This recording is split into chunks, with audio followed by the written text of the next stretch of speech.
আলাদা করে আমাদের ব্যবস্থাতেই দুদিন বাচ্চাদের ডিম সিদ্ধ বিতরণ আমরা করব। যেমন ইস্কনের সাত্ত্বিক আহারকে গ্রহণ করেছি, তাদের যে একটি নিজস্ব আনকম্প্রোমাইজ রীতিনীতি রয়েছে, যেটাতে তারা সমঝোতা করেন না, আমরা করতেও বলবো না। মধ্যবিত্ত, নিম্নবিত্ত, আর্থিকভাবে দুর্বল তারা এর থেকে সরাসরি উপকৃত হবেন।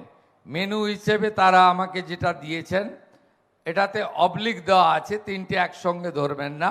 ভাত, খিচুড়ি, পোলাও, পনির অবলিক ছানা, সয়াবিন অবলিক মরশুমি সবজি অবলিক বাদাম, মিষ্টি অবলিক মরশুমি ফল, এটা তারা দেবেন। কারণ ইসকন একটি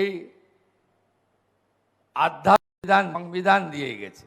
যেমন ইসকনের সাত্ত্বিক আহারকে গ্রহণ করেছি, তাদের যে একটি নিজস্ব আনকম্প্রোমাইজ রীতিনীতি রয়েছে, যেটাতে তারা সমঝোতা করেন না, আমরা করতেও বলবো না।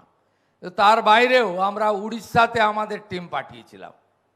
সেখানে এসএইচজি গ্রুপকে দিয়ে আলাদা করে সপ্তাহে একদিন করে তারা ডিম সিদ্ধ দেন। আমরা ঠিক করেছি এসএইচজি গ্রুপকে দিয়ে সপ্তাহে এই খাবারের সঙ্গে নয়, আলাদা করে আমাদের ব্যবস্থাতেই দুদিন বাচ্চাদের ডিম সিদ্ধ বিতরণ আমরা করব।